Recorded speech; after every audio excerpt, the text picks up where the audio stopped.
You're listening to Big World Network.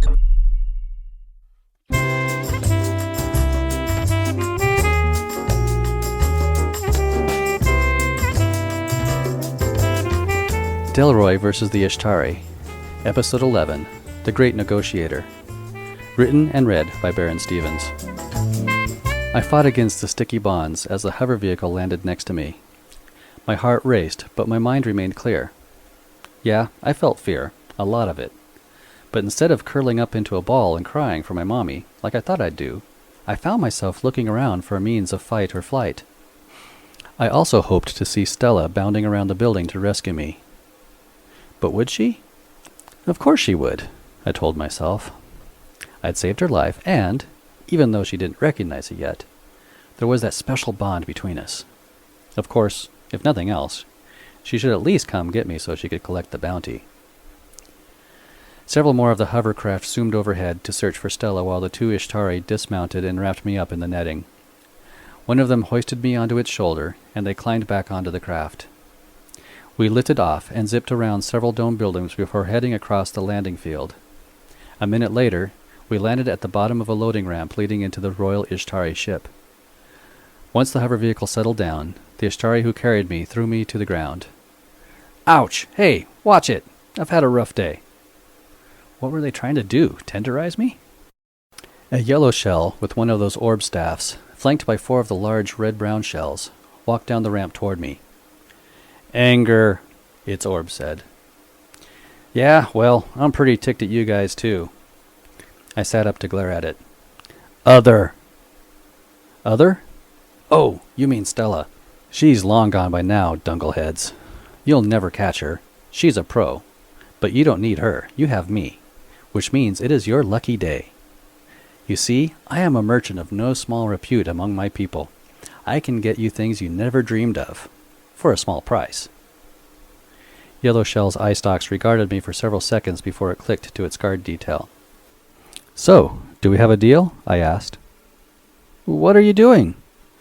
I tried to keep my voice under control as the guards surrounded me. Yellow Shell continued to study me for several seconds before saying, Honor. I couldn't believe they bought my line. You're going to honor me? Wow, thanks. It was about time they started to recognize my vast talents. What great honor are you going to bestow upon me? I hoped it would be some form of currency. Feed. Queen. Oh, that kind of honor. Really, guys, I'm flattered. How about if you just give me a watch or something? One of the guards bent over and picked me up again, carrying me like a sack of potatoes on its shoulder. We went up the ramp and into the ship. Aren't you going to cook me first? I asked, in an effort to delay my demise. Raw. Wonderful. Well, thanks for being honest and upfront with me, I said sarcastically, not that they could tell the difference. The interior of their ship was dark and humid. A few dim lights were scattered along the tube-shaped corridor. I soon became lost as my escort took me down several seemingly random turns. After a while, we arrived in a large but well-lit chamber. At one end of the room sat the most humongous and vile-looking Yshtari I'd ever seen. It had a dark yellow shell and lay on an upraised dais with at least 24 giant red-brown guards surrounding it. The guard dropped me and used its claws to snap the netting apart. I jumped up, but another guard used a non-claw hand to force me down to my knees. The orb spoke. Kneel. The Yshtari that could pass as a small moon looked down on me from over the heads of the guards standing between me and it. A giant orange orb sat on a pedestal next to it. It turned an eye stalk toward the yellow shell next to me and clicked something. Yellow Shell responded. Somehow, I didn't think they were discussing my curriculum vitae, so I decided to speak on my own behalf. If this was the Queen, then maybe she'd be willing to negotiate with me. Your Majesty, this is all just a horrible misunderstanding. I'm much more valuable to you alive than dead. In fact, I think we could form a profitable partnership. I can get you things that you have never dreamed of. Do you want gold? I know where I can find a ton of it. Okay, I didn't really, but they didn't know that. The Queen's eye stalks examined me for several seconds before the giant orb said, Useless. I tried to think fast. Okay. How about weapons? I can get you some lasers and blasters that will make your little single-shot crossbow gun seem archaic. In this case, I didn't have any on hand, but I knew a guy named Raoul on Cestus 7. Inefficient. Then I must warn you, O mighty Queen of the Yshtari, that you have angered the powerful Earth Empire. Swarms of ships are heading this way at this moment to eradicate you from the galaxy. I put on as regal of a manner as I could, dipping into my King Lear pose. If you relent and retreat now, I might put in a good word for you. The Queen and Yellowshell clicked back and forth several times. The Queen slashed her claw in some kind of emphatic gesture. Yellowshell turned to me. No. Honor. No honor? What does that mean? You will lose honor if you retreat? No. Then I don't understand.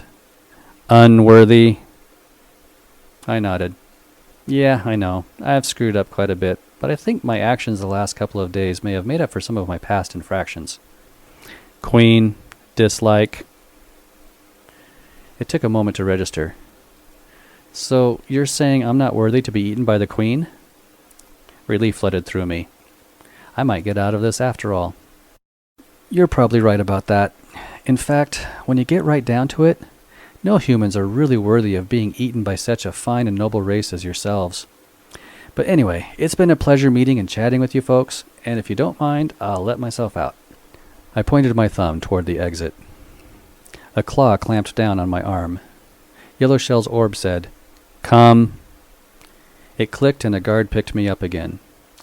Yellowshell and his band of merry lobsters followed. Hey, wait a minute. I thought I was unworthy. Where are you taking me? I asked. Feed. Slaves. Rage surged through me. Who were these creatures to use others to satisfy their whims and desires? I twisted around until I could see the Queen one last time before they took me through the doorway. You'll pay for this, you big ugly slug. You will die a painful and horrible death. I shall not rest until I've had my revenge. I shook my fist at her to make sure she understood my intentions. The door rolled closed behind us. I lay there, bouncing on the guard's shoulder, while I tried to think of a way I could escape and get my revenge.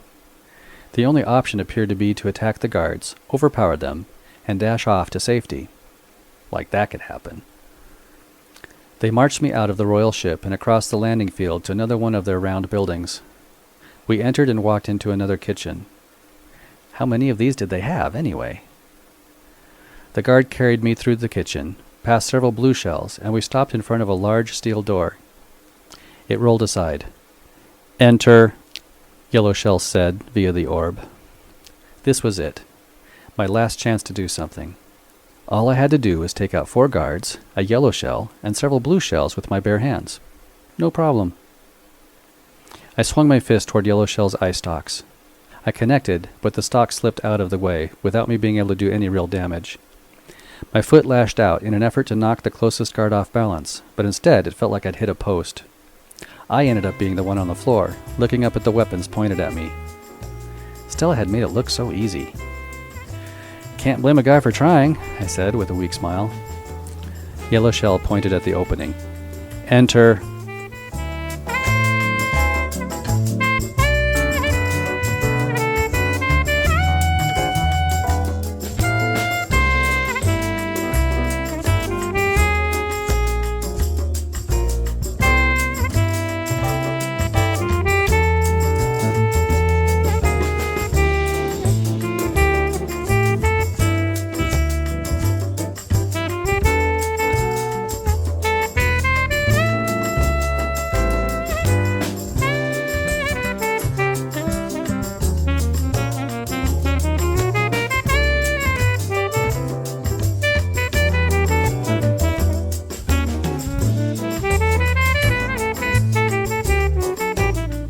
This has been a presentation of Big World Network.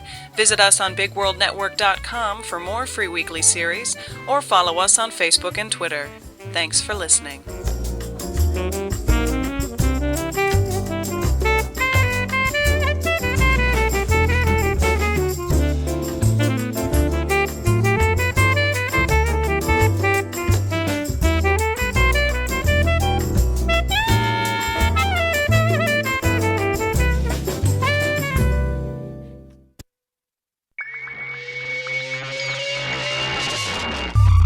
You're listening to Big World Network.